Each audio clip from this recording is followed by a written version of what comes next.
नमस्कार। जी। आज हम आज़ाद भारत के इतिहास के पन्नों को पलट रहे हैं और नजर डालेंगे एक शुरुआती अहम घटना पर। 1948 का जीप घोटाला। हमारे पास कुछ जानकारी है इस बारे में। आइए समझते हैं कि आखिर ये मामला था क्या और क्यों आज भी इसकी बात होती है। तो कहानी शुरू होती है 1948 में। भारत को आज़ादी मिले मुश्किल से 1 साल हुआ था और हालात थे तनाव के। हाँ, खास तौर पर कश्मीर में सेना को वहां मूवमेंट के लिए जीपों की फौरन जरूरत थी, बहुत सख्त जरूरत। बिल्कुल, और यही एंट्री होती है वीके कृष्ण मेनन की। जी। वो उस वक्त ब्रिटेन में भारत के उच्चायुक्त थे। उन्होंने ही सेना के लिए ये जीपें खरीदने का एक सौदा किया। हाँ, और ये सौदा कोई छोटा मोटा नहीं था, करीब 80 लाख रुपए का। 80 लाख 1948 में? ये तो बहुत ही बड़ी रकम हुई। जी हाँ, बहुत बड़ी। और यहीं से सवाल उठने शुरू होते हैं।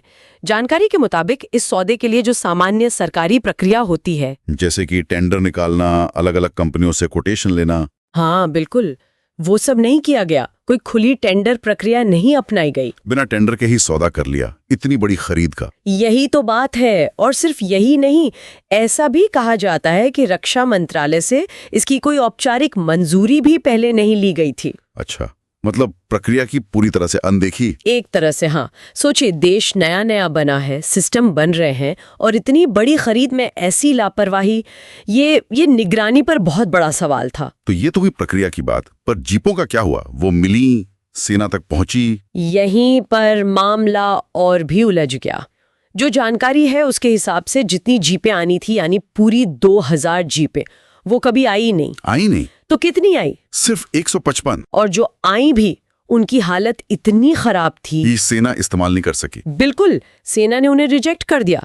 कहा कि ये फील्ड में चलने लायक ही नहीं है, एकदम घटिया क्वालिटी। अरे बाप रे, पैसा भी गया पूरा, नहीं तो काफी हिस्सा गया होगा, और जीपे भी काम नहीं आई। सही कहा आपने, ये दोहरा नुकसान था। एक तो सरकारी खजाने को चूना लगा, और दूसरा ज्यादा गंभीर कि सेना की जरूरत पूरी नहीं हुई। सुरक्षा तैयारियों पर असर पड़ सकता था इसका। निश्चित रूप से। पैसे की बर्बादी और राष्ट्रीय सुरक्षा से समझौता, दोनों बातें थी इसमें। जाहिर है जब ये बात खुली होगी तो संसद में बाहर काफी हंगामा हुआ होगा। हाँ, हंगामा तो हुआ। विपक्ष ने सवाल उठाए। तब की सरकार ने क्या किया? प्रधानमंत्री नेहरू का क्या रुख था इस पर? क्योंकि मेनन तो उनके करीबी माने जाते थे। यहीं पर मामला थोड़ा राजनीतिक हो जाता है। जानकारी यही बताती है कि प्रधानमंत्री नेहरू ने वीके कृष्ण मेनन का बचाव किया। मतलब कार्रवाई करने के बजाय? हाँ, उन पर यह आरोप लगे कि उन्होंने मेनन को बचाने की कोशिश की। विपक्ष जोरदार जांच की मांग कर रहा था, लेकिन अंत में हुआ ये कि मेनन को लगभग क्लीन चिट मिल गई। Clean chit? इतनी साफ गड़बड़ियों के बाद भी ये कैसे हुआ? देखिए, आधिकारिक तौर पर उन्हें जिम्मेदार नहीं ठहराया गया। इसी वजह से नेहरू सरकार की आलोचना भी हुई। और मेनन का करियर भी प्रभावित नहीं हुआ शायद? बिल्कुल नहीं, बल्कि बाद में तो नेहरू जी ने उन्हें रक्षा मंत्री भी बना दिया। रक्षा मंत्री? जी हाँ, उसी व्यक्ति को जिसके कार्यकाल में ये रक्षा सौदा विवादित हुआ था। जी हाँ, इससे वो धारणा और पक्की हुई कि शायद जवाबदेही तय करने में कहीं ना कहीं कमी रह गई, राजनीतिक संरक्षण मिला। तो कुल मिलाकर इस पूरे प्रकरण को हम कैसे देखें? आज इतने सालों बाद इसकी क्या अहमियत है? देखिए, कई लोग इसे स्वतंत्र भारत का पहला बड़ा रक्षा घोटाला मानते हैं। शायद भ्रष्टाचार की जो जड़ें बाद में फैली, उसका एक शुरुआती संकेत था। इसने पहली बार शासन में पारदर्शिता का सवाल खड़ा किया, सरकारी खरीद की प्रक्रियाओं का सवाल उठाया, और राजनीतिक जवाबदेही का भी। हाँ, और ये सवाल आज भी उतने ही प्रासंगिक है ना, कि क्या सत्ता में बैठे लोग नियमों से ऊपर है? और तो इस मामले में कोई सजा या कानूनी कार्रवाई हुई या नहीं?